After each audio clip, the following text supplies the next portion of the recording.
नमस्कार, good morning.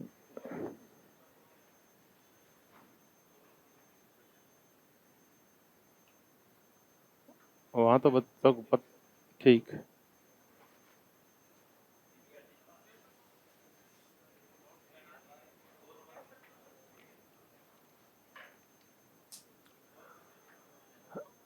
आज लोक पे भी चर्चा करेंगे, लेकिन लोक से पहले अपन अपने होप्स को पढ़ लिया, क्या कुछ समझ में आया, क्या कुछ याद रहा, इसको चेक करते हैं। तो होप्स के ऊपर वो पीवाई क्यूज करेंगे जो थोड़े स्टैंडर्ड के हैं। अगर ये पीवाई क्यूज आपको आ रहे हैं, इनमें से आधे या आधे से थोड़े ज्यादा, तो आपका होप्स बिल्कुल रेडी है। यूपी, एमपी, बिहार, डीएसएसबी, इनमें अगर इनके आधे क्वेश्चन कर लेते हैं आप और नेट, तो आपका वहां 100% होप सही हो जाएगा। थोड़ी सी दिक्कत आती है आरपीएससी के असिस्टेंट प्रोफेसर में और स्कूल लेक्चरर में। तो आज अपन पीवाई क्यूज वो करेंगे जो होप से रिलेटेड है, लेकिन स्टैंडर्ड के हैं। बीच बीच में कुछ सिंपल भी आएंगे, 35-40 क्वेश्चन करेंगे अपन। एक दो क्वेश्चन पे कंट्रोवर्सी है, उसको छोड़ देंगे। मैं भी यही देख रहा था, उनका उत्तर खोजने की कोशिश करेंगे। हो सकता है इन फ्यूचर कभी आंसर की चेंज हुई तो उसके आंसर बदल गए होंगे, लेकिन अपने पास ये आंसर है। Thomas hopes.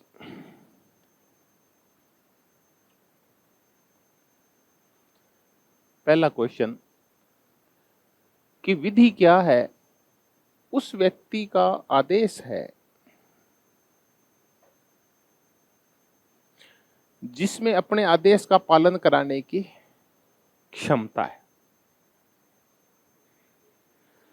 तो ये क्या करता है, लेवियाथन की नहीं पूछता। आगे देखें, एक क्वेश्चन और आएगा।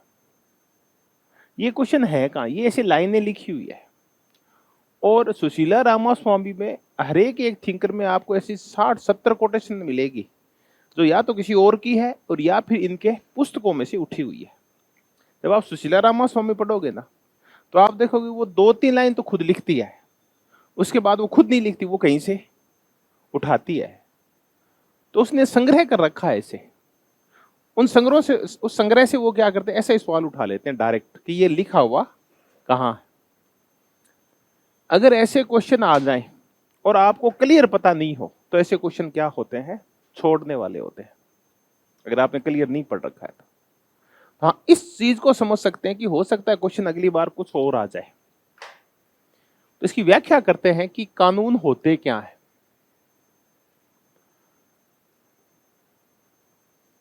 तो कानून उस व्यक्ति के आदेश है। तो क्या लेवियाथन के आदेश या राजा के या राज्य के आदेश कानून होते हैं क्या? नहीं होते। ये पूरे कब होते, तब मैंने कहा था कि जो सत्ता होती है ना, वो दो चीजों से मिलके बनती है। अथॉरिटी में दो चीजें होती है। अथॉरिटी में एक तो होते हैं आदेश और एक पालन की शक्ति। आदेश दे दिया, किसी ने पालन नहीं किया, तो आदेश देना सत्ता नहीं है, आदेश देना कानून नहीं है। आदेश तो कोई किसी को दे सकता है। ये कानून तब पूर्ण होते हैं जब कोई आदेश का पालन नहीं करे तो उसको क्या किया जाए, दंडित किया जाए। इसलिए सबको आदेश पालन करना अनिवार्य होता है। तो अपन ये सोचते हैं कि आदेश देना कानून नहीं, आदेश देने के साथ साथ उसका पालन करवाने की शक्ति, इसको सत्ता बोलते हैं। और ये सत्ता क्या देती है, आदेश देती है और उनका पालन करवाती है। तो वो क्या बन जाते हैं, कानून। कानून को और क्या बोलते हैं अपन, विधि, लो भी बोलते हैं। तो ये उस व्यक्ति का आदेश है जिसमें आदेश का पालन कराने की क्षमता भी है। तो कानून केवल आदेश देना नहीं है, बल्कि आदेश का पालन कराने की क्षमता भी है, कैपेसिटी भी है। और ये लिखा हुआ है डीसीए के अंदर।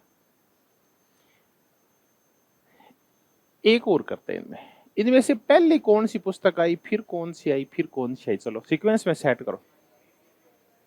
सबसे पहले आई essays on the law of nature, ये पहले आई। फिर डी सी आई सेकंड 42 के अंदर, फिर नहीं, फिर लेवियाथन आई 1651 में, ये थर्ड है, और फिर डी कॉर्पोरे आई 1655 में। एक बार सीक्वेंस बिठाना सीखे। नेट में क्वेश्चन सीक्वेंस वाले ज्यादा आते हैं। और फिर कौन सी आई बताओ? डी होमाइन, और फिर आया बेहमात। लेवियाथन कब आई थी? 1651 में। एक का सन तो याद रखें, और डी सी 2 का सन याद रख लो।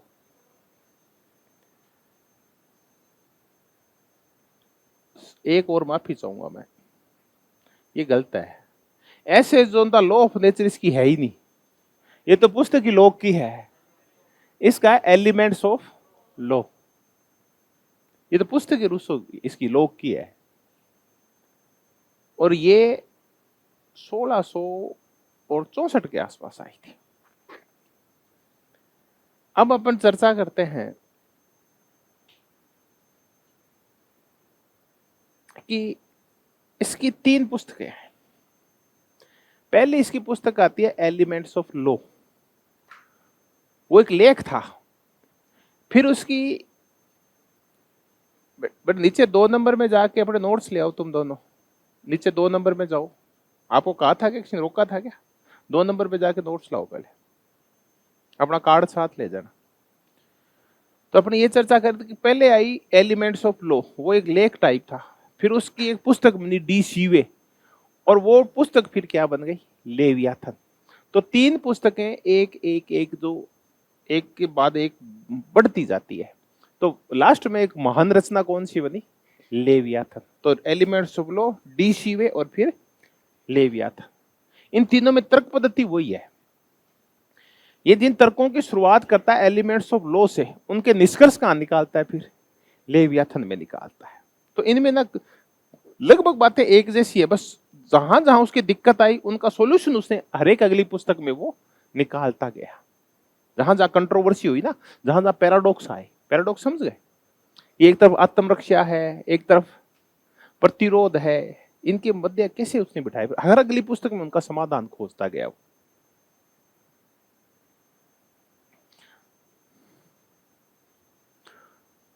इन पे विचार करना है और सही कथन का चयन करना है। पढ़ो आप।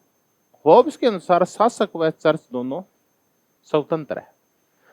चर्च राजा को आदेश नहीं दे सकता और राजा चर्च को आदेश नहीं दे सकता। यहीं रुक जाओ।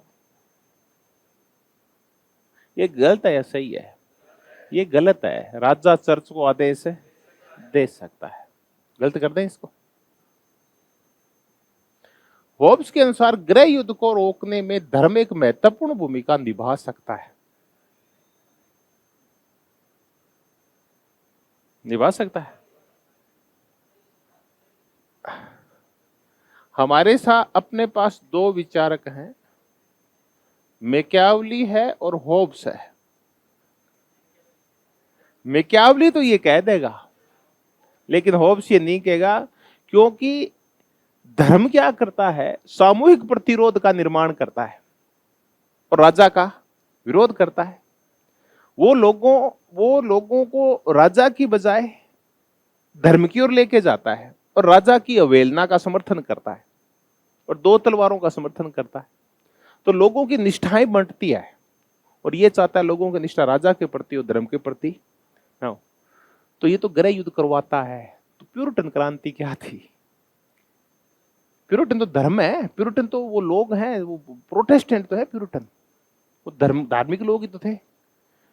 तो होब्स के गृह युद्ध को रोकने में धर्म एक महत्वपूर्ण भूमिका नहीं निभाता। संप्रभु को शक्तियां और पद किससे मिलते हैं? ईश्वर से मिलते हैं।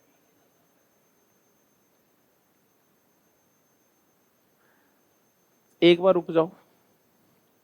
पादरी व बिशप को शक्तियां संप्रभु द्वारा मिलती है। डी सही है कि पादरी व बिशप को शक्तियां संप्रभु द्वारा मिलती है, लेवियाथन यानी राज्य द्वारा मिलती है। ये कैनोनिकल रिलीजन क्या था ना? कैनोनिकल रिलीजन क्या होता है? कैनोनिकल धर्म क्या होता है? जहां धर्म की व्याख्या राज्य करता है। धर्म के मामले में अंतिम निर्णय राज्य करता है, उसको कैनोनिकल बोलते हैं। अब इसमें उत्तर नहीं सेट हो रहा कहीं भी।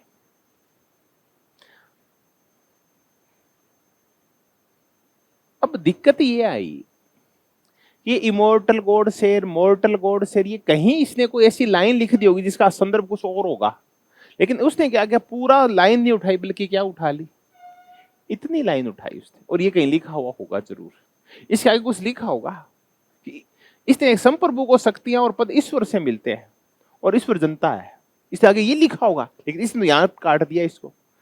तो सही तो ये भी नहीं है, क्योंकि संप्रभु को शक्तियां और पद कौन देते हैं, व्यक्ति देते हैं आपस में सामाजिक समझौता करके। तो ये तो सेट बैठा नहीं है, तो उत्तर भी नहीं बैठा। हाँ, आरपीएस ने डी माना, ये तो मैं कह रहा हूं, ये किस प्रकार माना, हो सकता है बाद में उत्तर चेंज हुआ होगा। अपने तो ये जितना पढ़ा उसमें ये कहीं भी लिखा हुआ, और तर्क से भी ये नहीं होता। अब संकट क्या आता है, संकट ये आता है कि जो पेपर सेटर है ना, उसने होब्स को पढ़े हुए उसको सालों हो गए, तो वो फिर क्या करता है, उसको कोई मतलब नहीं होब्स ने कहा है, उसकी मूल प्रवृत्ति क्या है, मूल विचार क्या है। वो किताब खोलेगा और वहां से दो लाइनें उठाएगा, उन दो लाइनों का तात्पर्य क्या है, अर्थ क्या है, वो किस संदर्भ में लिखी गई है, क्या वो आगे और पहले पैरे से आपस में जुड़ती है, क्या क्या वो मूल विचारों से जुड़ती है, क्या उसको कोई मतलब नहीं है। बस ये दिक्कत आती है, इसलिए ना आरपीसी का पेपर टफ पड़ता है। अगर वो उसको पढ़ के करे तो ऐसी लाइन कभी भी नहीं लिखेगा, और लिखेगा तो पूरी लाइन लिखेगा जिसका कोई एक अर्थ निकलता हो। तो अब अपन क्या करेंगे, इसको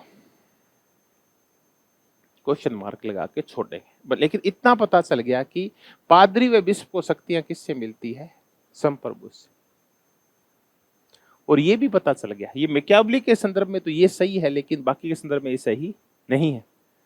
ये धर्मनिरपेक्षता के संदर्भ में सही है। जब लोक आएगा ना, लोक आएगा तो ये बातें कहेगा, कौन सी, कि शासक और चर्च दोनों स्वतंत्र है, चर्च राजा को नहीं थे, राजा चर्च को। ये है धर्मनिरपेक्षता, यूरोप में यही चलती है। और दोनों के मध्य एक वॉल ऑफ सेपरेशन होती है, पृथकता की दीवार होती है, कि धर्म उस दीवार को लांग के राजनीति की तरफ नहीं जाएगा, राजनीति उस दीवार को लांग कर धर्म की ओर नहीं आएगी। इसको पृथकता की दीवार बोलते हैं, इसको लोक मानता है। तो पहला जो वाक्य है वो किसके ऊपर सेट बैठता है, लोक के ऊपर तो सेट बैठता है। दूसरा वाक्य मैकियावेली पे सेट बैठता है। तीसरा किस पे बैठता है, मध्यकाल वालों पे। तीसरा मध्यकाल वालों पे सेट बैठता है, सेंट ऑगस्टाइन पे, थॉमस एक्विनास पे, संप्रभु को शक्तियां और पद है ईश्वर से मिले। आज अपन जब जॉन लॉक करेंगे तो उसमें रॉबर्ट फिल्मर को करेंगे, उसकी पुस्तक करेंगे पैट्रियार्का, उसमें भी ये सेट बैठता है। तो ये फिल्मर के साथ सेट बैठता है, तो अपन देखो कर भी रहे हैं। और ये किसके साथ बैठता है, होब्स के साथ। बाई चांस ये चार लाइन आ जाए और मिलाना आ जाए तो मिला तो दोगे अब। तो इसमें होब्स हटा देते हैं इसको, तो ये लाइन किसकी है, लोक की। इसमें होब्स हटा दे तो मैकियावेली की। ये किसकी है, रॉबर्ट फिल्मर की। और ये होब्स की है। तो बाई चांस ऐसा क्वेश्चन भी आ सकता है। तो अब ये चारों लाइनों को आपको समझ विकसित हो गई है, और इस क्वेश्चन का उत्तर हम ढूंढ नहीं पाए, क्योंकि ऑप्शन के अकॉर्डिंग मिल नहीं रहा इसका। क्वेश्चन दिखाई दे रहा है नहीं ना, सामने आ जाओ, यहां आ जाओ, ये खाली कर लो, वहां पीछे चले जाओ, ये चेयर ले ले, ये चेयर ले ले, एक दे दोस्तों सहायता करो ना खाली कर, या पीछे बैठ जाओ बेटा, यहाँ यहाँ बैठ, इसको बैठाओ। तुम दोनों, तुम सबको आपको दिखाई दे रहा है, ठीक है।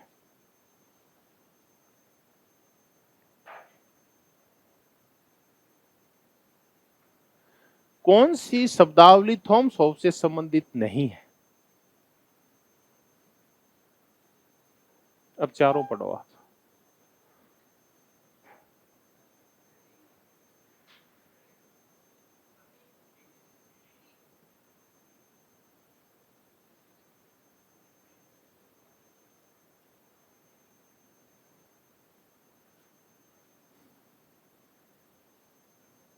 बताओ क्या उत्तर ढूंढा आपने इसका, डी ढूंढा, ठीक है। आत्मरक्षा का अधिकार है ना, ये विवेकपूर्ण, कल मैंने समझाया था कि प्राकृतिक अवस्था में भी है ना व्यक्ति में क्या पाया जाता है, ये ध्यान रखना है। क्या प्रकृति अवस्था में व्यक्ति पागल, मूर्ख और गधा होता है क्या? क्या होता है उसमें? क्या विवेक होता है बताओ? कि अगर मैंने दूसरों को मारा, उनकी संपत्ति छीनी, तो मेरा भी अंत आएगा, तो मैं ऐसा काम ही क्यों करूं? इतनी जमीन का इनका करूंगा क्या, शक्ति का? जब मेरा जीवन ही सुरक्षित नहीं है तो मैं करूंगा क्या इनका? तो ये तो आत्मरक्षा का जो प्राकृत, एक देखो एक लाइन है कि प्राकृतिक के गुण, प्राकृतिक अवस्था का जो व्यक्ति है वो भी क्या होता है? विवेकपूर्ण होता है। राज्य साधन है, साध्य नहीं है। साध्य क्या है? जीवन रक्षा, फेलिसिटी, साधन राज्य है। राज्य मशीन है, यंत्र है। राज्य हमारी इच्छा पूर्ति का साधन, साध्य नहीं है। वैज्ञानिक भौतिकवाद है क्या? यांत्रिक भौतिकवाद है क्या? हाँ, किस सारी चीजें भौतिक तत्व हैं, और इन भौतिक तत्वों को समझने के लिए आत्मा को, ईश्वर को समझने की आवश्यकता नहीं है। बस यंत्र को समझो। यंत्रों को कौन चलाता है? घड़ी को कौन चलाता है? तो बचपन में थे कि एक अंदर छोटा सा भगवान बैठा हुआ है, वो क्या भर रहा है इसके सभी। बड़े हो गए तो अपने पता चला एक गरारी है जो आपस में फंसी हुई है, और ये बाहरी ताकत लगाता है जो सेल इसके अंदर होता है। ये ऐसे शरीर के अंदर होता है। व्यक्ति को किसी भी स्थिति में संप्रभु का विरोध करने का अधिकार है नहीं था? आप बताओ। हाँ, एक स्थिति में कर ही सकता है, जब उसकी जीवन छीना जाए। वो कहता है कि बिना मतलब मेरे ऊपर शक्ति का प्रयोग हो और मैं उसका विरोध नहीं करूं, यह समझौता मुझे मंजूर नहीं है। कौन सा समझौता मंजूर नहीं है? कि जब बिना मतलब मेरी गलती नहीं और फिर भी मुझे शक्ति का प्रयोग किया जाए, तो समझौता मुझे मंजूर नहीं है। तो इसका उत्तर क्या आया? डी। होब्स के नागरिक समाज के बिना मनुष्य की स्थिति, क्वेश्चन को ध्यान से पढ़ लेना, के संदर्भ में निम्नलिखित कथनों पर विचार कीजिए। पहले तो क्वेश्चन समझो क्या है। नहीं समझे मैं समझाता हूं। दो प्रकार की सोसाइटी है, एक है स्टेट ऑफ नेचर और एक है सिविल सोसाइटी, जिसको कॉमनवेल्थ कहा गया है। तो एक है राजनीतिक समाज, एक है प्राकृतिक समाज। ये इस लाइन में किस समाज की बात कर रहा है? प्राकृतिक कर रहा है, नागरिक की। कौन कह रहे हैं नागरिक समाज की बात कर रहा है इसमें? कौन कौन कह रहे हैं? डरा नहीं रहा, मैं पूछ रहा हूं। आप कुछ तो कह रहे होंगे, कुछ तो समर्थक होंगे। कोई समर्थक नहीं है। कौन कह रहा है कि ये नागरिक समाज की बातें हैं ऊपर वाली लाइन में? कोई नहीं है। तो किसकी बात है? नागरिक समाज के बिना। तो नागरिक समाज नहीं है तो प्राकृतिक अवस्था है, यही है। अब प्राकृतिक अवस्था की जो मनुष्य की स्थिति है वो कैसी है? प्रकृति के अधिकार से प्रत्येक व्यक्ति अपने संरक्षण यानी जीवन रक्षा के लिए साधनों का न्यायाधीश है। खुद ही न्यायाधीश है वो, और खुद अपनी रक्षा स्वयं करेगा, क्योंकि उसकी रक्षा के लिए भी लेवियाथन नहीं है। प्रकृति से सभी मनुष्यों का सभी चीजों पर समान अधिकार है, यही है। आप सभी, किसी को रोक टोक थोड़ी है। प्राकृतिक अवस्था है, सभी लोगों को समान, सभी चीजों पे समान अधिकार है। ताकत है तो ले लो, अधिकार छूट, स्वतंत्रता सबको है ना, किसी को मारने तक किस अधिकार है? तो दूसरी लाइन सही है या नहीं है? पहली, वो अपने जीवन खुद बचाएगा और सारे लोगों को सभी चीजों पर समान अधिकार है। आजाद है आप, सारे लोग समान ताकतवर है। किसी में शारीरिक बल और किसी में बौद्धिक बल है। खुला है, आप जितनी चीजें प्राप्त कर लो। तो कितने सत्य हैं? एक और दो, दोनों सत्य है। ये प्राकृतिक अवस्था की बात है। यांत्रिक भौतिकवाद किया था, वैज्ञानिक भौतिकवाद, यांत्रिक भौतिकवाद, और क्या क्या, नाम रूपवाद, याद आ गया। उपयोगितावादियों का दार्शनिक अमूलवाद भी किससे प्रेरित है? होब्स से। फिलोसफिकल रेडिकलिज्म, इतने बड़े विचार लेके आया। ये सारी चीजें की थी अपन ने। और मनोवैज्ञानिक अहमवाद, याद आ गया। होब्स ने स्वतंत्रता को लेवियाथन में प्रतिरोध की अनुपस्थिति। स्वतंत्रता क्या है? प्रतिरोध की अनुपस्थिति। एब्सेंस ऑफ रेजिस्टेंस या विरोध, यानी बाधा को क्या बोलते हैं? इसको अपन प्रतिरोध को अपन ने क्या कहा था? बाधा कहा था ना, बाधाओं की अनुपस्थिति के रूप में वर्णित किया है। तो प्रतिरोध से यदि बाधा से उसका तात्पर्य क्या है? गति की बाहरी बाधा है। जब लेवियाथन आता है तो व्यक्ति स्वतंत्र क्यों जाता है, इतना बता दो, जबकि वो उसके तक कानून जो है ना वो तो बाधा पैदा करते हैं। लेवियाथन की तलवार अटक जाती है रास्ते में, जैसे आप स्वतंत्र होने की कोशिश करते हैं। नहीं, लेवियाथन आता है ना तो बारी बाधाएं खड़ी नहीं होती। बोला जहां कानून नहीं है वहां नैतिकता भी नहीं है और न्याय भी नहीं है और वह शांति भी नहीं है। जहां लेवियाथन नहीं है वहां आप कुछ कर नहीं सकते, क्योंकि हर एक व्यक्ति आपकी टांग क्या अड़ाएगा? टांग अड़ाएगा और आपको घेरने की कोशिश करेगा। तो प्राकृतिक अवस्था में कोई भी आपको आगे नहीं बढ़ने देगा, आपको संपत्ति नहीं कमाने देगा, शिक्षित नहीं होने देगा, जिंदा नहीं रहने देगा, तो दूसरे व्यक्ति नहीं रहने देंगे। तो ये कौन सी बाधाएं हैं? बारी बात है। हम गति करना चाहते हैं, स्वतंत्र होना चाहते हैं, पढ़ना चाहते हैं, उद्योग स्थापना चाहते हैं, कला चाहते हैं, साहित्य चाहते हैं, लेकिन दूसरे लोग इनको होने नहीं देते क्योंकि सब लोग झगड़ रहे हैं आपस में। तो ऐसे में हमारे सामने कौन सी बाधाएं हैं? ये पैदा कौन कर रहा है? लेवियाथन। लेवियाथन तो इन बाधाओं को क्या करता है? दूर कर देता है। और जैसे वो बाधाएं दूर हो जाती है, हम क्या हो जाते हैं? स्वतंत्र। क्या लेवियाथन आंतरिक बाधाएं दूर करता है क्या? नहीं। अभी आंतरिक बाधाएं कौन सी होती है, इनकी चर्चाएं करते हैं। जो स्वयं के द्वारा जो पैदा की गई बाधाएं होती है वो कौन सी होती है? आंतरिक बाधाएं। एक लड़की पढ़ना चाह रही है और उसका पिता कह रहा है तेरे को पढ़ना नहीं है। बताओ कैसी बाधा है? भारी बात है। एक लड़की पढ़ना चाह रही है लेकिन उसके पास किताबें खरीदने के लिए पैसा नहीं है। ये कौन सी बाधा है? भाई ये है आंतरिक है ये। और कल्याणकारी राज्य इन बाधाओं को दूर करता है। आप बहुत ही अच्छे विचार व्यक्त करना चाहते हैं, विचार अभिव्यक्ति की स्वतंत्रता है आपको, लेकिन आपके विचार अच्छे विचार प्रकटीकरण नहीं कर पा रहे हैं आप, क्योंकि आप पढ़े लिखे नहीं है। तो ये कौन सी बाधा है? आंतरिक बाधा है। तो एक होती है कौन सी बाधा है? प्राकृतिक बाधाएं। ये बाढ़ वगैरह है ना, तूफान है, ये कौन सी बाधाएं होती है? प्राकृतिक बाधाएं। विधिक बाधाएं, कानून कई काम आपको करने नहीं देता। कानून कहता है आप मोटरसाइकिल को उड़ा नहीं सकते। आपकी गति में कौन सी बाधा है?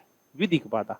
आप बिना बेल्ट लगाए गाड़ी चला नहीं सकते। आप उपभोक्ता कानून कहते हैं कि आप चीजों में मिलावट करने के लिए आजाद नहीं है। तो कानून भी हमारे ऊपर बहुत सारी क्या पैदा करते हैं? बाधाएं। इसका तात्पर्य क्या है? होब्स का तात्पर्य है बाहरी बाधा है। कल किया था आपने।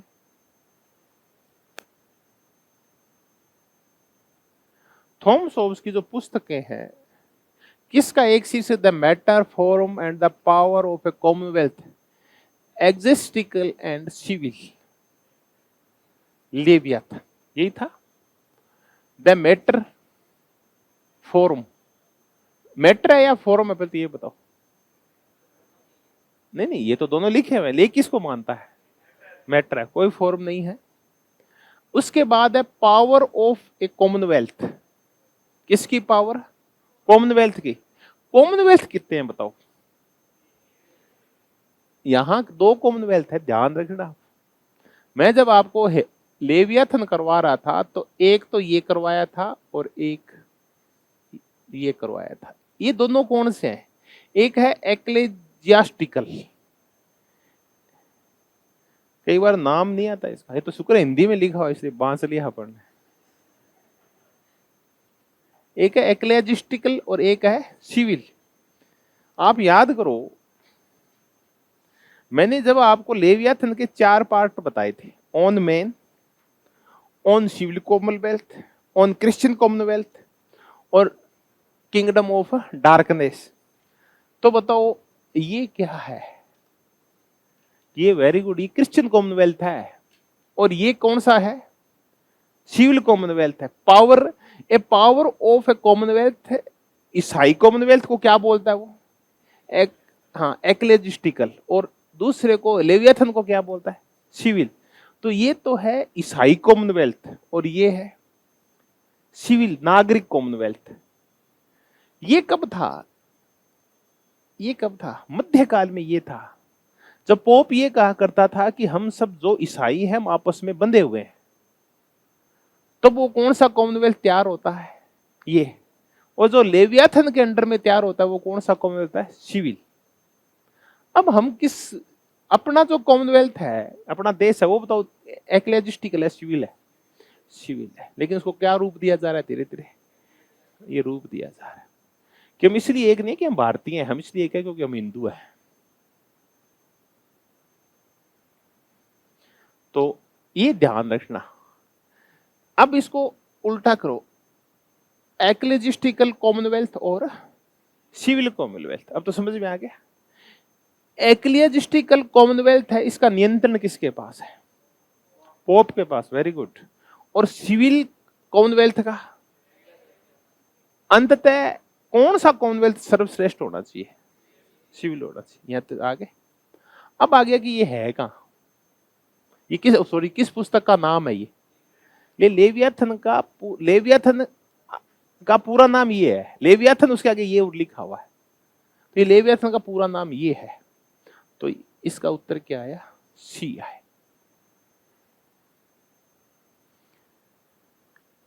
मैटर और फॉर्म, इन दोनों में से आलोचना किसकी की गई है? फॉर्म की। और समर्थन मैटर का। एक्लियाजिस्टिकल और सिविल, इन दोनों में से किसका समर्थन है, किसकी आलोचना है? सिविल का समर्थन है, ईसाई वाले की आलोचना। बस शब्दों को याद रखना। किस विचारक ने होब्स को बुर्जुआ बाजार समाज के इतिहास के रूप में चित्रित करते हुए उसके प्राकृतिक व्यक्ति को क्या कहा? उखड़ा हुआ मनुष्य है। ये किसने कहा? सीबी मैकफर्सन ने। सीबी मैकफर्सन ने एक पुस्तक लिखी, बताओ नाम क्या है? A political theory of possessive individualism, Hobbes to Locke. स्वतःमूलक व्यक्तिवाद का राजनीतिक सिद्धांत, होब्स और लॉक का। इसमें वो कहता है कि ये किसका प्रतिनिधि है? बुर्जुआ बाजार समाज का। अब बताओ, होब्स का जो व्यक्ति है वो संपत्ति से इतना प्रेम करता है, प्रभुत्व से इतना प्रेम करता है, वो इतना अहंकारी है, वो घमंडी है, वो शोषक है, वो सब कुछ खुद प्राप्त कर लेना चाहता है। ये सीबी मैकफर्सन के अकॉर्डिंग वो ऐसा क्यों है? क्योंकि वो पूंजीवादी मानसिकता है ये, और पूंजीपति ऐसा ही होता है। तो होब्स है ना, वो दरअसल उसके दिमाग में क्या था? पूंजीवाद था। तो पूंजीवाद को और पूंजीपतियों को जर्मन भाषा में क्या कहा जाता है? बुर्जुआ। तो एक होता है पूंजीपति और एक होता है मजदूर। मजदूर को कहा जाता है प्रोलेटरिएट, यानी सर्वहारा। तो ये दो जर्मन शब्द है, दोबारा याद रखो। बुर्जुआ क्या होता है बताओ? पूंजीपति। और प्रोलेटरिएट सर्वहारा यानी मजदूर। तो ये इनका प्रतिनिधि है। इतिहास के रूप में चित्रित करते हुए उसके प्राकृतिक व्यक्ति को क्या कहा? उखड़ा हुआ मनुष्य है। ये उखड़ा हुआ क्यों है? क्योंकि उसकी जो मूल प्रवृत्ति से उसको उखाड़ के, जो उसकी समाज में रहने की प्रवृत्ति थी, वहां से उसको उखाड़ दिया। और एक व्यक्ति दूसरों के साथ प्रेम से रहना चाहता है, उसमें कॉमन गुड के भी भाव होते हैं, लेकिन उसने उसको उखाड़ के कौन सा गुड भर दिया? उसमें इंडिविजुअल गुड भर दिया उसके अंदर, उसको उखाड़ दिया वहां से। तो मैकफर्सन कैसा विचारक है ये बताओ? मार्क्सवादी है। मार्क्सवाद में सबका भला होता है या सिर्फ इंडिविजुअल गुड होता है? सबका भला होता है ना। इसलिए कहता है कि इसके अंदर पूंजीवादी सोच के माध्यम से उसने क्या किया? प्राकृतिक मनुष्य को क्या कर दिया? उखाड़ दिया। प्राकृतिक मनुष्य ऐसा नहीं होता। प्राकृतिक व्यक्ति जो होता है वो इंडिविजुअल गुड वाला नहीं होता, बल्कि कॉमन गुड वाला होता है। प्राकृतिक से सारे लोग मिलके रहते थे। इंडिविजुअल गुड का भाव कब आया आदमी बताओ? जब उदारवादी विचारधारा आई ना, उसके साथ व्यक्तिवाद आया, और आधुनिक युग में आया जब उद्योगीकरण हो गया था। तो इसको उखाड़ के कहां रोप दिया? उदारवाद व्यक्तिवाद के अंदर रोप दिया इसको। तो ये लाइन है किसके? CB Macpherson. माइकल ऑक्सफोर्ड ने क्या कहा था उसके लिए कि इसकी जो रचना है ना लेवियाथन, वो अंग्रेजी साहित्य की महानतम रचना है, एक मैग्नम ऑप्स है ये। अब इनको पढ़ो ध्यान से आप, और कैसे कथनों का चयन करना है। सही, पहले सही को अंडरलाइन कर लिया पड़े, गलत नहीं सही कथन सारते है या नहीं है, गलत या सही, एक क्वेश्चन का फर्क पड़ता है 100 के पीछे गलत पढ़ने की वजह से। राज्य एक कृत्रिम संस्था है, सही है। राज्य प्राकृतिक है, उसका दर्शन भौतिक शास्त्र से, फिजिक्स से प्रभावित है। इसी भौतिक शास्त्र क्या है बताओ? गतियां हैं, रिजोल्यूटिव, कंपोजिट है, ये सब क्या है? ये गति, ये भौतिक शास्त्र है, फिजिक्स तो है। मानव को वस्तु में आकर्षित करती है, विकर्षित नहीं।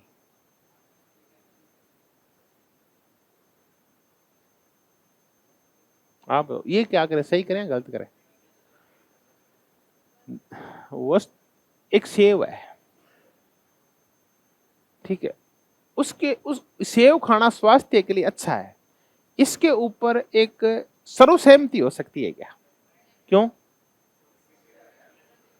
क्योंकि सभी लोगों की जो शारीरिक संरचनाएं हैं और मनोविज्ञान अलग अलग होता है, तो जरूरी नहीं कि चीजें मनुष्य को आकर्षित करे, वो क्या कर सकती है, विकर्षित भी कर सकती है।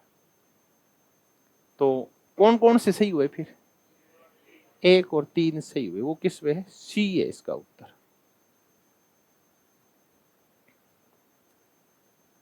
होब्स के अनुसार प्रजा को संप्रभु के विरुद्ध प्रतिरोध का अधिकार है, यदि संप्रभु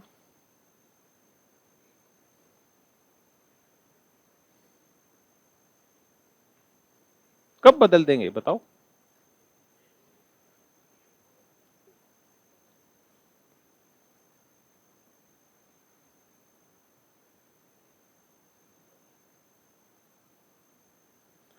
इसका उत्तर क्या माने फिर?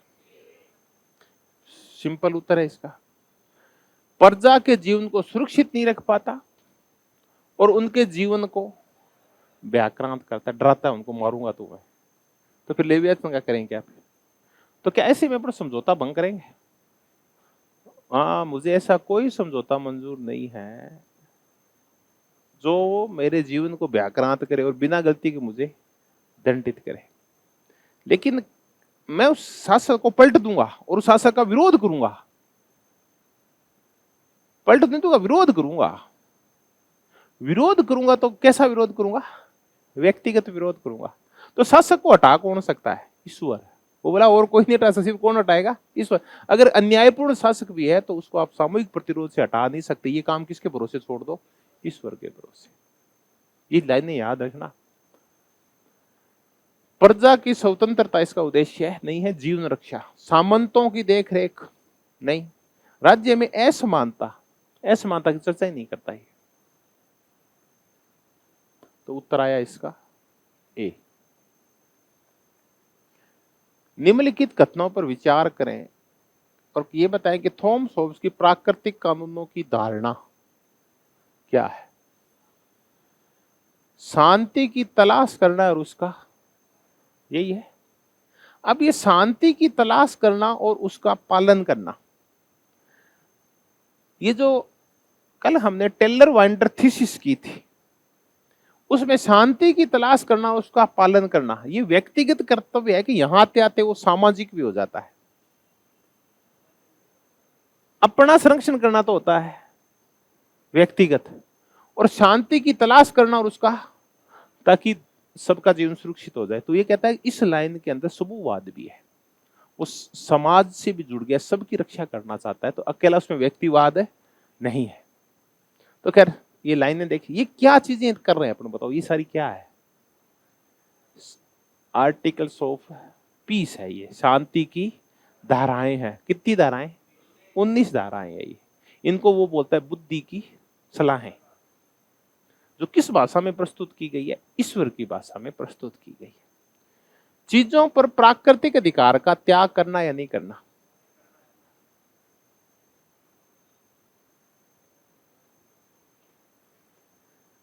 आप, मैं अपने स्वतंत्रता अधिकार इस एक व्यक्ति या समूह को सौंपता हूं, बशर्ते कि तुम भी ऐसा करो।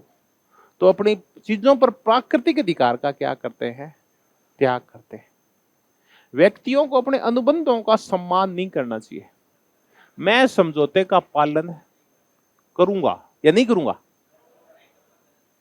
हाँ, गलत है, करूंगा, तो ये तो हो गया गलत। शांति आपसी निर्भरता पर नहीं बल्कि संप्रभु पर निर्भर है। शांति संप्रभु नहीं बल्कि आपसी निर्भरता पर है, क्योंकि शांति के लिए हमने एक दूसरे से क्या किया और फिर किसका निर्माण किया? संप्रभु। और ये कहा गया कि हम संप्रभु की बात है मानेंगे। तो शांति हम स्थापित करते हैं और हम वादा करते हैं कि हम किसकी बात मानेंगे? संप्रभु। तो ये क्या है? गलत है, सही है? ये गलत है। आप फिर देखो, शांति आपसी निर्भरता पर नहीं बल्कि संप्रभु पर निर्भर है। तो शांति की शुरुआत कहां से होती है? क्या इसने लेवियाथन ने आके शांति स्थापित की थी? उन्होंने पहले कहा कि हम लेवियाथन की स्थापना कर रहे हैं, आज के बाद हम लड़ेंगे नहीं, हम वादा करते हैं और तुम भी ऐसा ही वादा करो। तो शांति लेके कौन आया था? वो व्यक्ति खुद लेके आए थे, आपस में सामाजिक समझौता करके। सर्वोच्च शक्ति को सर्वोच्च सत्ता के साथ मेल खाना चाहिए। सर्वोच्च शक्ति को सर्वोच्च सत्ता के साथ मेल खाना चाहिए। ये सही है, गलत है? ठीक है, अपन ऐसा करते हैं, कई धीरे बोल रहे, इसका मतलब उनको शक है इसके ऊपर।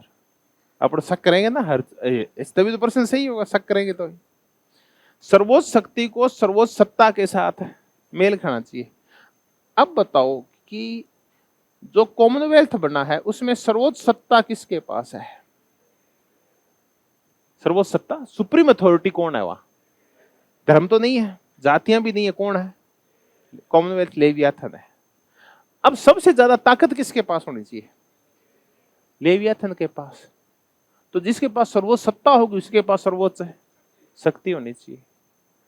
तो कहता है ऐसे समझौते जिसमें तलवार की ताकत नहीं हो, वो समझौते कभी टिकते नहीं है। तो जिसको सत्ता दी जाए उसको क्या दी जाए? शक्ति भी दी जाए, क्योंकि शक्ति के बगैर सत्ता लागू नहीं होती। आपने अथॉरिटी दे दी, राजा बना दिया, लेकिन राजा को क्या नहीं दी? ताकत नहीं दी। राजा तो बना दिया कि तू हमें सबसे बड़ा है, लेकिन उसको ताकत नहीं दी, उसके हाथ में धर्मदंड यानी डंडा नहीं दिया। तो मनु के हाथ में क्या है बताओ? दंड है ना, दंड ही तो करते हैं, दंड है मनु के हाथ में। तो लोग मनु से डरते क्यों है? मनु से नहीं डरते, वो सर्वोच्च सत्ता है, इसलिए डरते हैं कि उसके हाथ में डंडा है, दंड है, उसके पास दंडित करने की पावर है। तो सर्वोच्च सत्ता तभी मान्य होगी जब उसके पास सर्वोच्च शक्ति होगी। तो ये दोनों अभिन्न रूप से जुड़ी हुई है। तो अब बताओ ये सही है गलत है? अब तो सही है। तो इसका उत्तर क्या है बताओ? ए बी ई कहीं है क्या? हाँ, ए बी और ई, तो इसका उत्तर आ गया डी। हाँ,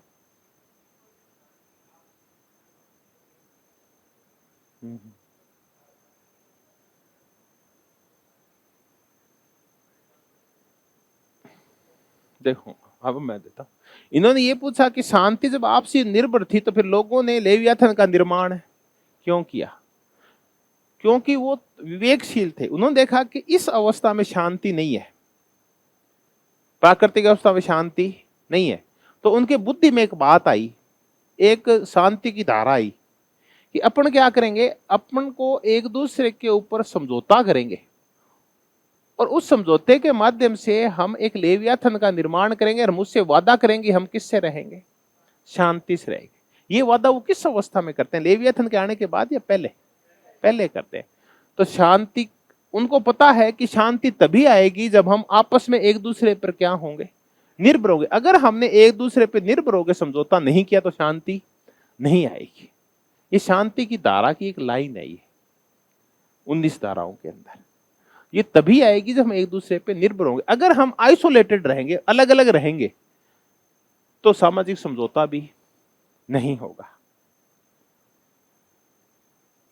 तो चलो एक और एक क्वेश्चन यहां से मैं पूछता हूं, लोग किस के मुद्दे पे एक मत हो सकते हैं? क्या होना चाहिए ये संदर्भ नहीं है। यह निर्णय कौन करेगा? क्या होना चाहिए के ऊपर कभी भी लोग एक मत नहीं होते। किस पे निर्णय हो सकते हैं? निर्णय कौन करेगा, वो अपनी ताकत सौंप देते हैं और सारे मिलके और ये सौंपते हैं ताकत। तो शांति वो मिलके लेके आते हैं और मिलके वो किसका निर्माण करते हैं? संप्रभु का।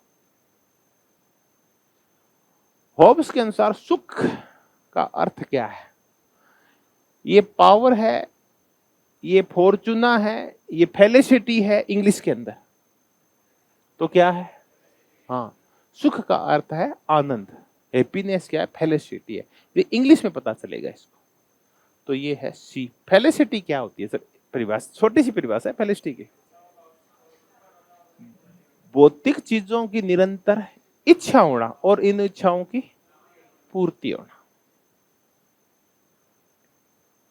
हॉब्स के संप्रभुता की मौलिक रचना, ओरिजिनल सर्टेन ऑफ सोवर्निटी के सिद्धांत का रोचक हिस्सा क्या है? संप्रभुता क्या है ऐसे मान लो।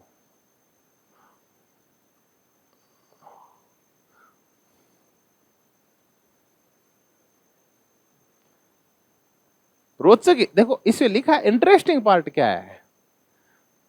मजेदार पार्ट क्या है इसका? मजेदार का अलग जो औरों में दिखता नहीं है।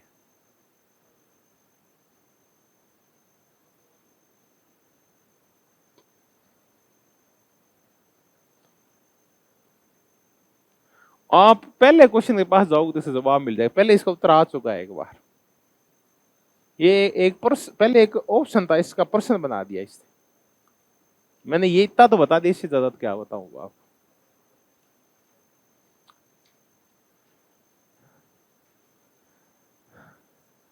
अच्छा,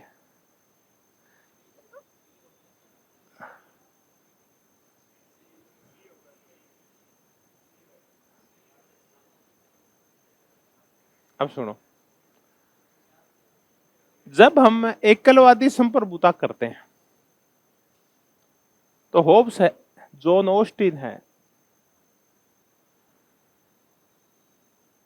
बेंथम है, इन सब एक कॉमन चीज है कि संप्रभुता एब्सोल्यूट होती है, संप्रभुता अविभाज्य होती है, संप्रभुता निरंतर होती है। ये नहीं कि कभी होगी कभी चली गई। नई चीज ये है कि संप्रभुता होती क्या? संप्रभुता है आदेश देना और आदेशों का पालन करवाना। तो संप्रभु जो भी राजा होता है वो अपनी संप्रभुता का प्रकटीकरण कैसे करता है? इतना बताओ पहले। कि कोई संप्रभु वो कहेगा मैं संप्रभु हूं, तो उसके लिए वो क्या करता है बताओ? कानूनों का निर्माण करता है, उनका पालन करवाता है। तो संप्रभु वो होता है जो अपनी संप्रभुता दिखाने के लिए कानूनों का निर्माण और उनका पालन, आदेश देना और उनका पालन करना, वह प्रक्रिया जिसका पालन किया गया। तो इसका सबसे रोचक हिस्सा है। आपको संप्रभुता की ये विशेषता कहीं और नहीं मिलेगी। ये इसने स्पेशल लिख दिया इसको। बाकी ये तो मिल जाती है अपन जब एकलवादी संप्रभुता करेंगे, ये तो करेंगे, लेकिन ये लाइन नहीं करेंगे अपन। अगले ने लिख दिया ये, लेकिन इतना महत्वपूर्ण मुद्दा नहीं था। ऐसे क्वेश्चन हमेशा ही छोड़ने वाले होते हैं, क्योंकि ये उसने अपने दिमाग से लिखा है और किसी एक लाइन में ऐसा, क्योंकि एक किताब उसमें ऐसी कैसी लाइनें लिखी हुई है, उसने वहां से लिख लिया इसको। ऐसे क्वेश्चनों के 10% चांस सही होने के होते हैं। लेवियाथन पुस्तक में निम्नलिखित अध्यायों को, देखो मुझे खुद को नहीं पता, ये क्वेश्चन 100% क्या छोड़ देना चाहिए। आपको नहीं ऐसे कैसे छोड़ देंगे, ये तो हम करके, ये हो सकता पर्टिकुलर ये क्वेश्चन कर लो, लेकिन पहली बात है पुस्तकें ही बहुत है और इन पुस्तकों में कितने कितने अध्याय हैं। तो पहले तो पुस्तक के नाम याद नहीं होते, 10-12 पुस्तक है, हर एक अध्याय याद करोगे तो आपको 200-250 पुस्तकें याद करनी होती है। एक एक में 5-5, 7-7, 10-10 अध्याय है, 1000 अध्याय याद हो जाते हैं। अगर अध्याय भी याद मत करो उनकी, क्या याद करो आप? सीक्वेंस और याद करो उनकी। ठीक है, तो देखो भाई, मुझे तो इसका उत्तर पता है नहीं। इसका इतना है कि of sense of imagination on speech of reason and science, 1, 2, 3 और 4, ये लगा लो ABDC, तो इसका उत्तर क्या है? ए है। लेकिन चलो ये क्या हो सकता है भाई, चलो ये 4 याद कर लो, बाई चांस कभी रिपीट हो तो ये हो सकता है अगली बार ऐसा नहीं आए। ऐसा आ सकता है इनमें से कौन सा लेवियाथन का चैप्टर नहीं है, लेकिन इसके चैप्टर और भी तो हैं, ये 4 ही थोड़े इसके चैप्टर। तो ऐसे क्वेश्चन 100% ही छोड़ने वाले होते हैं। थॉमस हॉब्स ने अपनी किस रचना में आत्मरक्षा के अनुमत अधिकार, इंडिविजुअल राइट्स और निषिद्ध सामूहिक प्रतिरोध, ये क्वेश्चन आया हुआ है उसमें से अपने ऑक्सफोर्ड कंपेनियन में से, तो वेस्टर्न थिंकर की है, अपने किस रचना में अनुमत अधिकार और निषिद्ध सामूहिक प्रतिरोध में क्या किया है, अंतर किया। अनुमत अधिकार है कि आपको इंडिविजुअल राइट है विरोध करने का, लेकिन सामूहिक प्रतिरोध क्या है, निषिद्ध है, ये रेस्ट्रिक्टेड है, ये नहीं कर सकते आप। और ये इसने लिया है किससे, DCUA से लिया है। तो आप ना ये जो लिखा हुआ है ना जहां भी, ये वहां एक बार एक चीज और लिख लेना, क्या, DCUA में इसका वर्णन है। तलवार की शक्ति के बिना समझौते क्या होते हैं, निरर्थक होते हैं। इसका तात्पर्य क्या है कि तलवार की शक्ति के बिना समझौते निरर्थक होते हैं। इसका तात्पर्य क्या है, आपने लेवियाथन का निर्माण कर लिया, सत्ता निर्मित कर ली, लेकिन उसको शक्ति नहीं दी, हाथ में तलवार नहीं दी, तो कोई उसे डरेगा नहीं। तो लेवियाथन आपके जीवन रक्षा तभी कर पाएगा जब आप उसके हाथ में क्या देंगे, तलवार देंगे। पुस्तकों के प्रकाशन का कालक्रम बताना है। देखो मेरे फैक्ट्स याद नहीं रहते, लेकिन इतना पता है कि सुम्मा थियोलॉजिया है ना, ये थॉमस एक्विनास की है। मैं राइटर लिख देता हूं, Thomas Aquinas. 4 essays on liberty, रुको, ये कॉन्स्टिट्यूशन ऑन लिबर्टी बर्लिन की है। लेवियाथन और द रोड टू सर्फडम 1934 के इसके आसपास आई, या 44 के आसपास। ये है हेयक की।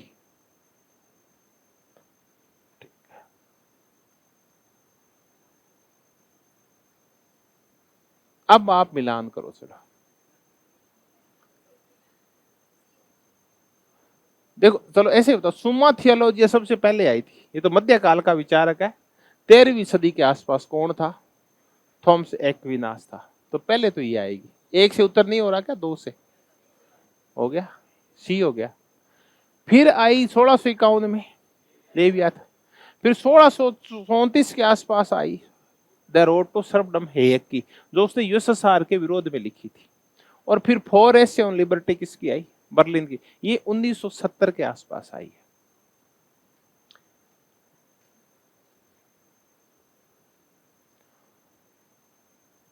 होब्स का दायित्व सिद्धांत शारीरिक है, क्योंकि संप्रभु की आज्ञा का पालन दंड के डर से करती है। शारीरिक का नहीं है, भौतिक है, शारीरिक नहीं है ये। इसने फिजिक्स का या फिजिकल का अर्थ क्या लिख दिया, शारीरिक, लेकिन फिजिकल भौतिक होता है। तो अपनी यहां लिखते हैं होब्स का दायित्व सिद्धांत, कर मैंने कहा है ना, थ्योरी ऑफ ऑब्लिगेशन की हम क्यों मानते हैं, किसकी बात, किसकी बात, लेवियाथन की बात क्यों माने हम, राज्य के आदेश कानून क्यों माने, हमारा राजनीतिक दायित्व क्यों पूर्ति करते हैं हम। तो ये क्या है, भौतिक। किस लिए, डर से। याद आ गया, किसने कहा कि ये डर से करते हैं अपन, होब्स तो कहता है, और किस लिए, लियो स्ट्रॉस, वेरी गुड। दूसरा है, होब्स के प्रकृति के नियम स्वहित के विवेकपूर्ण अनुसरण के बारे में सलाह मात्र नहीं थे, बल्कि ये नैतिक नियम थे जो कर्तव्यों का विधान करते थे। इनका पालन करना हमारा नैतिक कर्तव्य है, इसलिए पालन करते हैं हम राज्य के कानूनों का, क्योंकि हम मानते हैं हमारे लिए अच्छे हैं और हमें इनका पालन करना चाहिए, क्योंकि हमें हमारे भले के लिए। ये नैतिक चीजें हैं, ये शुभ चीजें हैं, और ये अनिवार्य थे, क्योंकि इसकी आज्ञा ईश्वर द्वारा दी गई थी। ये गलत है या सही है?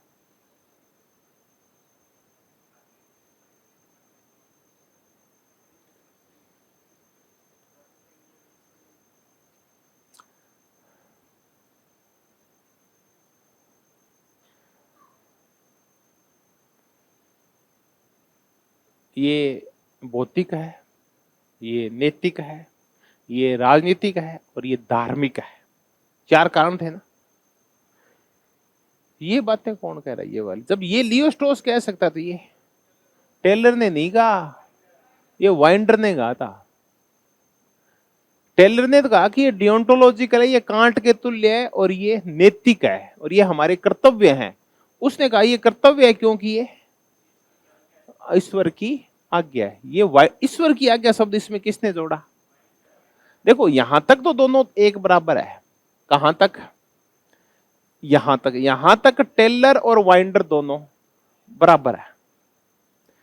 इससे आगे टेलर तो कहता है कि होब्स कहता था कि मुझे नहीं पता भगवान है या नहीं है, तो बोले भगवान नहीं, ये हमारे नैतिक कर्तव्य है, बस वहीं तक रुक गया।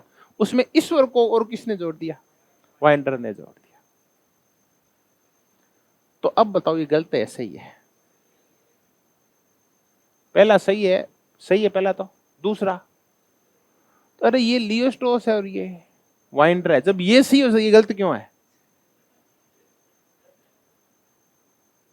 अच्छा ये बताओ, ऑक्सफोर्ड ने राजनीतिक दायित्व पूर्ति के कितने कारण बताए थे? क्यों राजनीतिक दायित्व होता है, क्यों हम बातें माने लेवियाथन की, क्यों हम राज्य के कानूनों का पालन करें? तीन बताए थे। कौन कौन से? भौतिक, नैतिक और तार्किक। अगला क्वेश्चन ये हो सकता है इन फ्यूचर, ये दोनों के दोनों सही हैं। इसमें हम राजनीतिक और जोड़ सकते हैं और धार्मिक भी जोड़ सकते हैं। तो एक और दो दोनों सही है। उत्तर आया एक। हॉब्स के सामाजिक समझौते में संप्रभु था।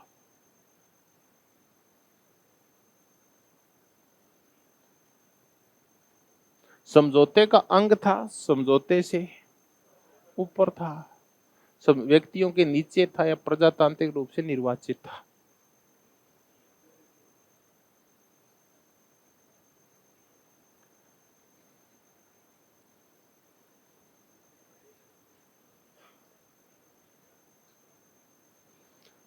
समझौते का अंग नहीं पता है आपको? वो व्यक्तियों के नीचे था, यानी व्यक्तियों के नियंत्रणाधीन था। वो वही करेगा जो व्यक्ति उससे कहेंगे। नहीं। क्या वो प्रजातांत्रिक रूप से उसका इलेक्शन किया गया था कि चलो वोट डालो? नहीं। समझौता करके सारी ताकत उसको सौंप दी। वो निरंकुश राजतंत्र था, तो ये तो हो ही नहीं सकता निर्वाचन। तो प्रजातांत्रिक निर्वाचन कैसे होगा उसका? तो क्या था वो? समझौते से ऊपर था। समझौते से अलग भी था और समझौते से ऊपर भी था। क्या इस समझौते के माध्यम से उसको कोई दायित्व निर्धारण किया गया था क्या? नहीं। क्या उसने कोई वादा किया था? नहीं। वो निरंकुश क्यों है? क्योंकि वो समझौते से ऊपर है। उसने कुछ मांगा नहीं था, बल्कि उसको दिया गया था। तो उसे कोई वादा नहीं किया था। तो इसका उत्तर क्या आया? बी। किसने लिखा कि होब्स की प्राकृतिक दशा का दैत्य मनुष्य है? ये हटा दो, कभी भी नहीं हो सकता। पहले इतना ही समझना है। तो ये ऐसे क्वेश्चन अगर नहीं याद है तो छोड़ देने चाहिए, क्योंकि तो कोटेशन है। बाई चांस आ जाए इसलिए याद करना, लेकिन इस लाइन को समझने। एक विचारक ये कह रहा है कि होब्स जो कह रहा है ना कि प्राकृतिक दशा का जो मनुष्य है वो किसके तुल्य था? राक्षस था। वो राक्षस तुल्य, सबको मारता था, पीटता था। ऐसा हो नहीं सकता क्या? ये संभव है? व्यक्ति इतना बुरा नहीं हो सकता जितना कौन कह के गया है? होब्स कह के गया है। और ये बात किसने कही? स्पिनोजा। स्पिनोजा एक फ्रेंच विचारक है, उसने कही। होब्स के अनुसार प्राकृतिक अवस्था क्या है?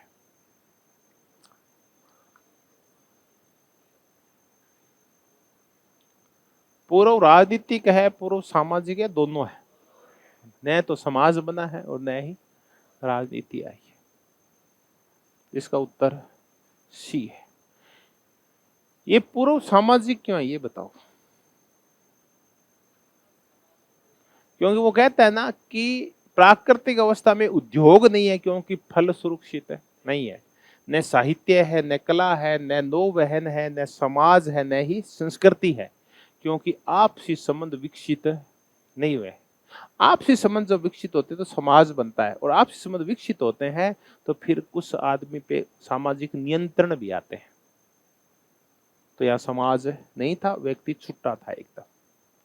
पूर्व राजनीतिक तो पता चल ही गया, क्योंकि लेवियाथन यानी राजा नहीं आया था, मनु आया नहीं था, वो मत्स्य न्याय की अवस्था है, तो पूर्व राजनीतिक है। तो इसका उत्तर आ गया सी। लेकिन लोक की अवस्था में क्या है? लोक की अवस्था पूर्व राजनीतिक है, पूर्व सामाजिक नहीं है। लोक कहता है प्राकृतिक अवस्था में समाज तो था लेकिन राज्य नहीं था, लोक अलग कहता है। तो लोक को भी याद रखना। अब लोक में होब्स में अंतर क्या आ गया? अगर यहां मैं लोक लिख दूं तो सिर्फ पूर्व राजनीतिक है कि लोगों के संबंध तो थे लेकिन राजा नहीं था। ये कहता है पूर्व राजनीतिक भी और पूर्व सामाजिक भी। ये होब्स की बात है। अरस्तु की उपेक्षा करने वाला पहला आधुनिक राजनीतिक विचारक। ठीक है।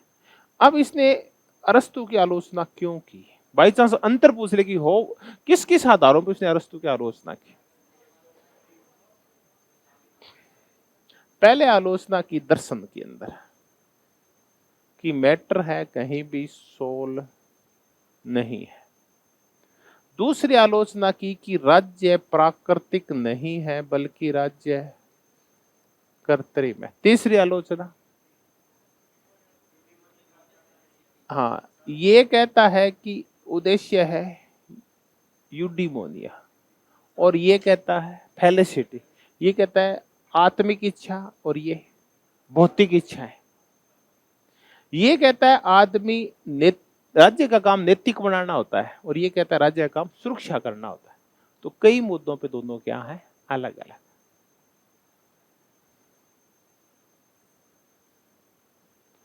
तो इसका उत्तर क्या आया? डी। सामाजिक सुविधा के सभी सिद्धांतकारों के निम्न कौन में से क्या सही है?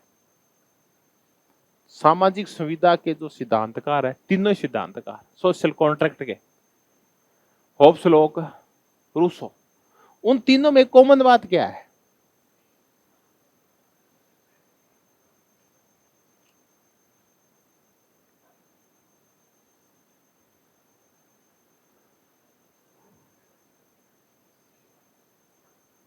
कॉमन चीज क्या है तीनों में, होब्स, लॉक, रूसो में?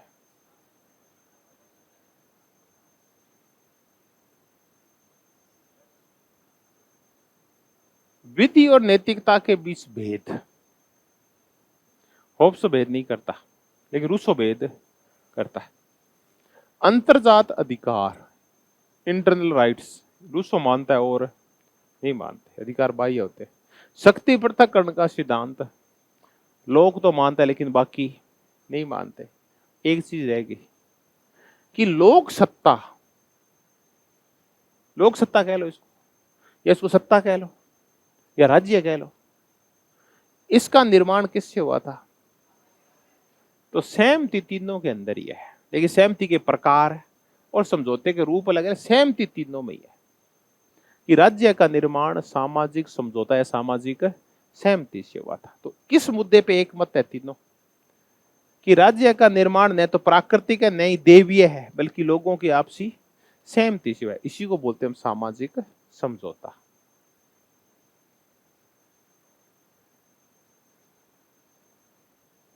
थॉमस होब्स ने किससे प्राप्त अभिधारणा के आधार पर अपने राजनीतिक दर्शन का निर्माण किया? ये बताओ आप।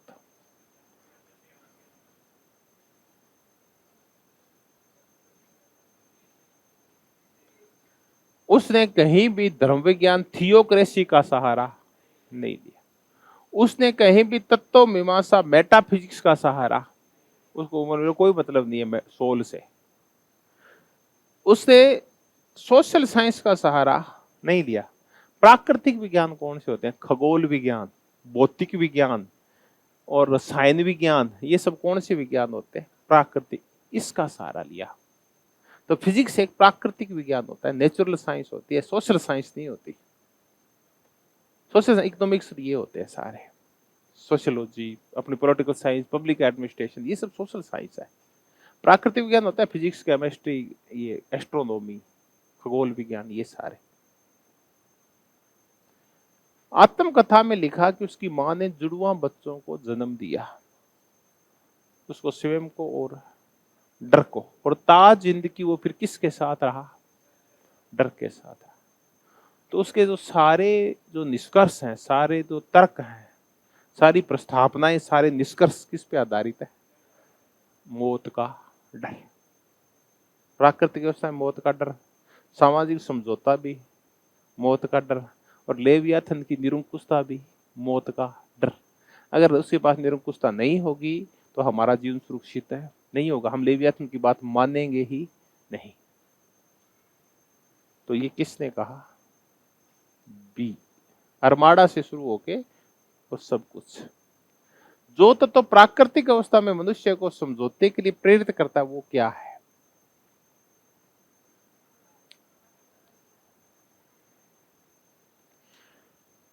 होब्स के चिंतन में ऐसा तत्व जो कहता है प्राकृतिक अवस्था को छोड़ो और क्या करो? आपस में समझौता करो। बताओ वो क्या था? बताओ। वो डर था। डर क्यों था? क्योंकि अराजकता थी, क्योंकि मत्स्य है, न्याय था, लोग उस मत्स्य से निकलना चाहते थे। तो कौन सा संपत्ति का उदय है? लोक इसको मानता है, चेतना नहीं, समानता की कामना भी नहीं, बल्कि लोग किससे निकलना चाहते हैं? तो एक नकारात्मक समझौता था कि लोग बचना चाहते हैं, वो कल्याण कराना नहीं चाहते, समानता नहीं चाहते, बल्कि वो किससे बचना चाहते हैं? मत्स्य न्याय, मौत के डर, अराजकता, जहां किसी का जीवन सुरक्षित है नहीं, उससे बचना चाहते हैं। एनार्की फैली हुई है, एनार्की बोलते हैं अराजकता। ये तो थोड़ा सिंपल लाइन है। मैं अपने ऊपर शासन करने का अपना अधिकार, अपने ऊपर शासन करने का अपना अधिकार, ये कौन सी अवस्था है? अपने ऊपर शासन करने का अपना अधिकार कौन सी अवस्था है? बताओ। अपने ऊपर शासन करने का स्वयं का अधिकार, ये प्राकृतिक अवस्था में हर एक व्यक्ति खुद पे शासन खुद ही करता है, वो खुद ही राजा होता है। तो प्राकृतिक अवस्था में राजा तो होता नहीं, तो सारे व्यक्ति क्या होते हैं? राजा होते हैं। वो मर्जी उसको मार सकते हैं, दंड दे सकते हैं, झगड़ सकते हैं, युद्ध कुछ भी कर सकते हैं वो। तो ये प्राकृतिक अवस्था है, अपने ऊपर स्वयं शासन करना प्राकृतिक अवस्था में होता है। कॉमनवेल्थ का निर्माण होता है तो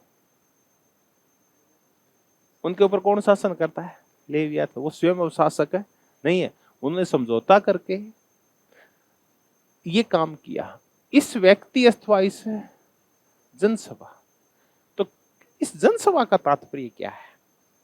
1651 में लिखी गई। तो क्लेरेंडन कहता है कि किसको भी राजी करने की कोशिश कर रहा है? ये वो व्यक्ति है जो दोनों हाथों में लड्डू रखना चाह रहा है। व्यक्ति यानी राजा, और जनसभा माना है संसद। तो क्या लेवियाथन के अंदर जो सामाजिक समझौता किया जाता है उसमें सिर्फ राजतंत्र ही है क्या एकमात्र आधार राज सत्ता का? नहीं, क्या हो सकता है? संसद भी हो सकती है, ताकत संसद के पास भी हो सकती है, क्योंकि संसद ही कानून बनाती है और कानूनों का हमें पालन करना होता है। तो एक व्यक्ति भी हो सकता है और ये जनता की एक सभा यानी संसद भी हो सकती है। संसद नहीं लिखा हुआ, क्या लिखा हुआ है? जनसभा को इस शर्त पर सौंपने की स्वीकृति देता हूं। तो उसने जो अनुबंध पे हस्ताक्षर किए वो सशर्त थे या बिना शर्त थे? अब सुन लेना, दो बातें हैं, अनकंडीशनल या कंडीशनल। अब सुन लो, अब ये लास्ट में पूछूंगा, इस शर्त पर सौंपने की स्वीकृति देता हूं कि तुम भी अपने अधिकार इसको सौंपोगे, और इस तरह उसके सभी कार्यों की स्वीकृति। देखो क्या क्या बातें लिखी हुई है। अपने ऊपर शासन करने का अधिकार छोड़ता हूं, क्योंकि अब मैं राजा नहीं रहूंगा, मैं अपने नया राजा बढ़ा रहे, क्योंकि हम सब राजा थे तो अपना सब है, तू ही रानी मैं ही रानी, कौन भरे पुलिंदे में पानी, सारे प्यासे मर रहे हैं, अराजकता है ये। इस व्यक्ति अथवा जनसभा को, दूसरी लाइन हो गई, क्या है, इस शर्त पे सौंपूंगा मैं अपने ऊपर राज करने का अधिकार, कि मैं राजा नहीं हूं, स्वयं राजा, स्वीकृत कि तुम भी अपने अधिकार इसको सौंपोगे। किसको सौंपोगे? व्यक्ति, या मैं इस शर्त पे सौंप रहा हूं कि तुम भी सौंपोगे, और साथ में एक और काम करोगे। क्या काम करोगे? कि वो काम करेगा, आदेश देगा, उनको तुम क्या दोगे? स्वीकृति, तुम लेवियाथन का कहना मानोगे। ये लाइनें लिखी है समझौते की, ये लाइनें। अब मैं इसमें दो चीजें जोड़ रहा हूं कि इस समझौते में शर्त है, कंडीशन है, और फिर मैं ये कह रहा हूं ये समझौता अनकंडीशनल भी है।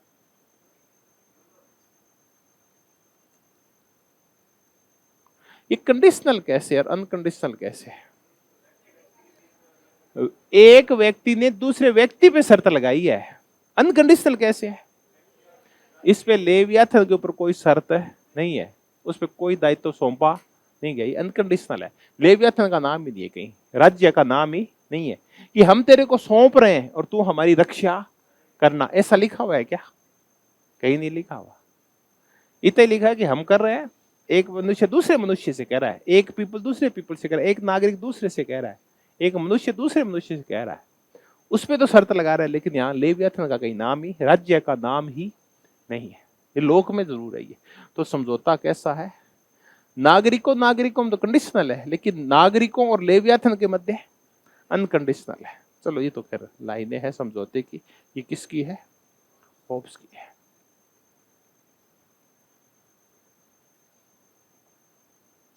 होब्स के लिए केंद्र बिंदु सत्ता है, न कि अधिकार। क्यों?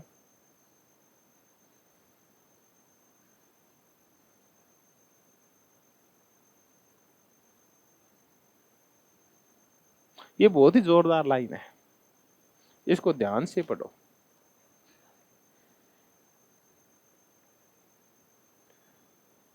केंद्र बिंदु सत्ता है, न कि अधिकार।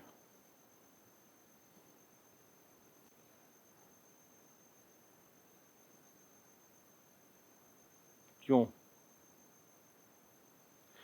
हालांकि कई लाइनें इंटरकनेक्टेड है, लेकिन मूल लाइन क्या है? अधिकार क्यों नहीं हो सकते? क्योंकि अधिकारों पे सहमति जुटाना बड़ा ही कठिन होता है। क्या होना चाहिए? कोई कहेगा मुझे ये अधिकार दे दो, कोई कहेगा इससे मेरे को तो ये अधिकार चाहिए, तीसरा कुछ और मांगेगा, तो अधिकारों पे सहमति नहीं हो सकती।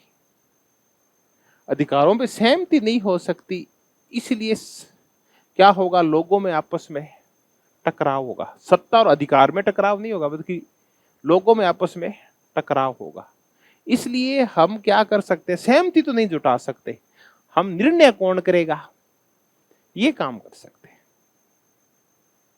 तो व्यक्तियों के बीच सहमति जुटाना कठिन होता है, इसलिए अधिकार के ऊपर चर्चा नहीं हो सकती। हाँ, निर्णय कौन करेगा इस पे सहमत हो सकते, तो क्या बन सकती है?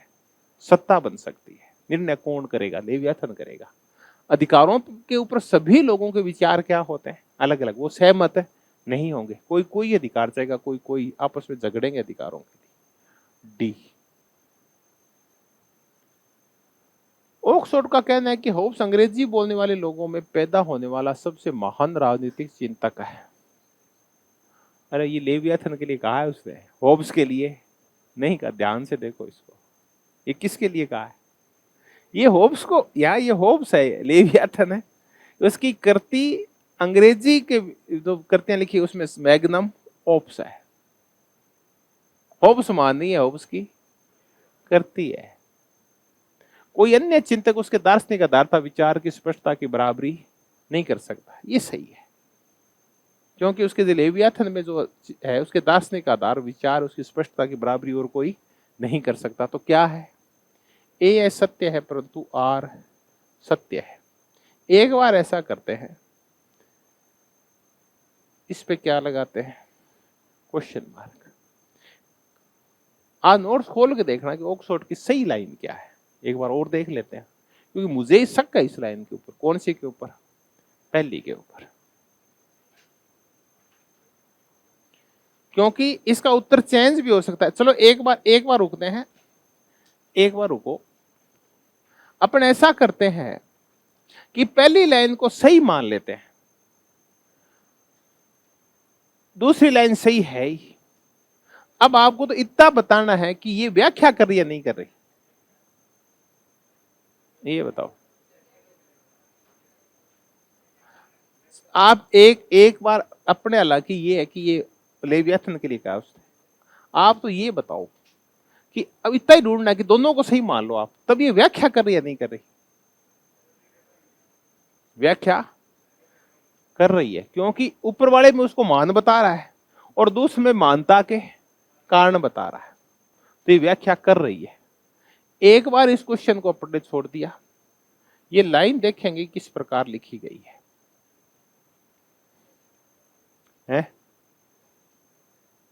लेवियाथन के लिए क्या लाइन लिखी हुई है, एक बार रुक, तो एक बार ओरिजिनल लाइन देखते हैं, ये जो नए वाले नोट्स में कहीं लिखी होगी है, किसकी, कौन सी, लेवियाथन के बारे में है ना ये, हाँ ठीक है। अब देख, एक बार ऐसा करते हैं, चूंकि लाइन आई गई है, तो एक बार मुझे वो पुस्तक देना, लिखा हुआ क्या है उसमें।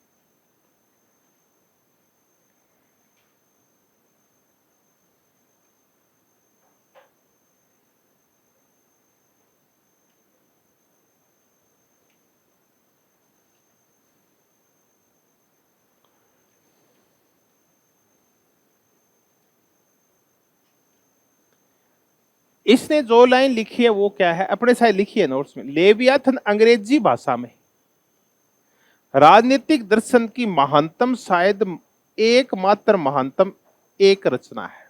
तो इसने महानतम किसको बताया है, लेवियाथन को मैग्नम ओप्स कहा है। चलो यही बात अपन कर रहे थे, तो पहला गलत है और दूसरा सही है। सुशीला रामास्वामी की पहली लाइन से क्वेश्चन उठा हुआ है और इसका उत्तर क्या आया, फिर डी आया। एक असत्य है लेकिन आर सत्य है।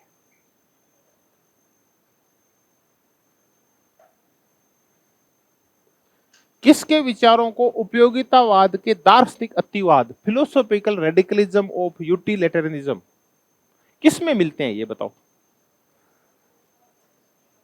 अच्छा, अब कौन सा उपयोगितावादी दार्शनिक अतिवादी था ये बताओ, पहले तो इसका उत्तर दो, फिर आगे से बढ़ेंगे। कौन सा उपयोगितावादी दार्शनिक अतिवादी था, और इसकी पार्टी का नाम भी था ये, बेंथम। होब्स उपयोगितावादी थोड़ी है, होब्स तो सामाजिक सुविधावादी है, उपयोगितावादी नहीं है। लेकिन उसमें इसके दर्शन होते हैं, काय के, उपयोगितावाद के दार्शनिक अतिवाद के।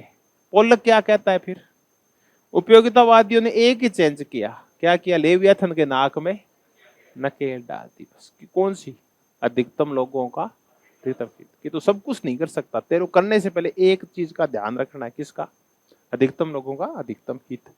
तो किसके विचारों में मिलता है ये, होब्स के विचारों में मिलता है। तो ये किसके लिए, थॉमस होब्स के लिए। किसने सामाजिक समझौता की अवधारणा को निरंकुश संप्रभुता के सिद्धांत के साथ जोड़ दिया, होब्स है। बोंदा क्यों नहीं है, बोंदा ने कुछ प्रतिबंध लगा दिए उसके ऊपर, उसको निरंकुश है, ईश्वर प्रकृति परंपराएं, कुछ 3 प्रतिबंध लगा दिए। लोक ने, लोक की संप्रभुता तो है ही नहीं, उसकी तो सीमित संप्रभुता है, निरंकुश संप्रभुता नहीं है। तो इसका उत्तर क्या आया फिर, बी आ गया। सामाजिक समझौते से क्या आई, निरंकुश संप्रभुता। किस एक सिद्धांतवादी ने कहा कि मैं समस्त मानव जाति की एक सामान्य प्रवृत्ति, क्या सामान्य प्रवृत्ति है? एक के बाद दूसरी शक्ति प्राप्त करने की शाश्वत और अनवर्त अभिलाषा, निरंतर शक्ति की अदम्य इच्छा को प्रस्तुत करता हूं, जो केवल कब समाप्त होती है? जब मौत आ जाती है। किसका? ही आदमी की शक्ति की इच्छा, अनवर्त निरंतर इच्छा, ये तभी समाप्त होती है जब उसकी मौत आती है। ए होब्स एक आदर्शवादी विचारक है, यथार्थवादी विचारक है। क्यों? क्योंकि जो शक्ति पावर पॉलिटिक्स करता है वो क्या होता है? यथार्थवादी।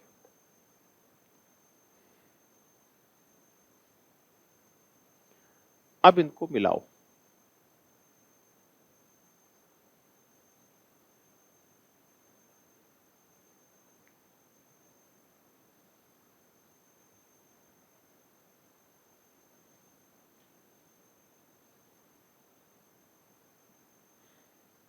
अब आप मिला, चलो इसमें आप तो होब्स वाली लाइन ढूंढ लो, बाकी छोड़ो। मैं साइड पे हो जाता हूं। आपको दिखाई दे रहा है क्या?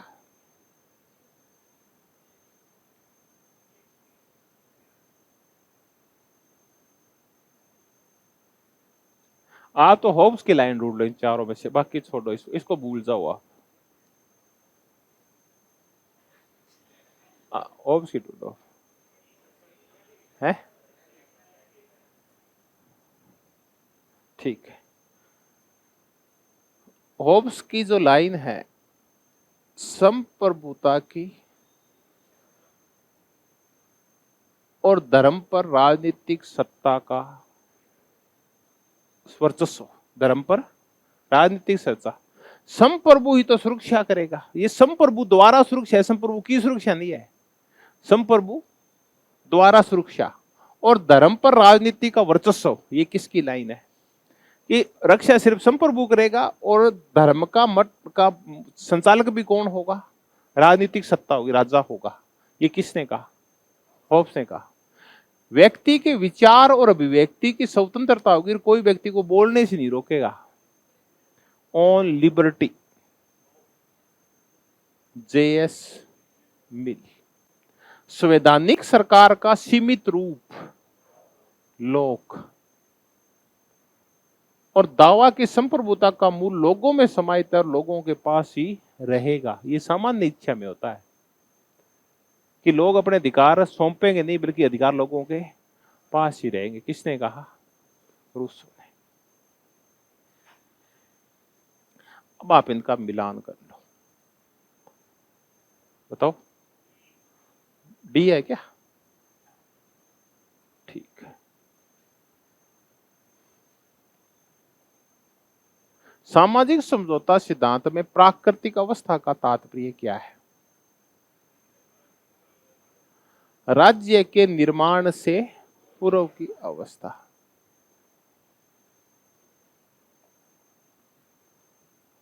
अब तो ये पुस्तक है, इससे सिंपल क्वेश्चन आपको, इसको कोई गलत क्या ठीक नहीं रहेगा। इसमें भी कई गलत ऐसे कर रहे हैं, कितने सीरियस हो रखे इस प्रश्न को लेकर, शर्म करो थोड़ी बहुत। तो राजनीति विज्ञान के विद्यार्थी हो। उत्तर क्या है?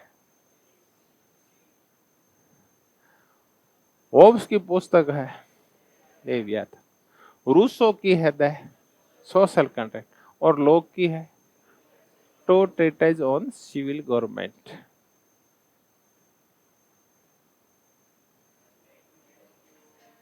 Thank you, thank you, thank you. तो ये हमने होब्स से रिलेटेड क्वेश्चनों को देखा। अब आप ये जो क्वेश्चन थे इनके, एक तो इनको ध्यान से देख लें। मैंने आपको ये समझाया किसी का उत्तर क्यों आया, उस उत्तर तक पहुंचे कैसे अपन। दूसरा, कोई और पेपर आए इन फ्यूचर आपके सामने, तो होब्स के अंदर क्या पूछा गया उसको अपने नोट्स में क्या कर ले, ऐड कर ले।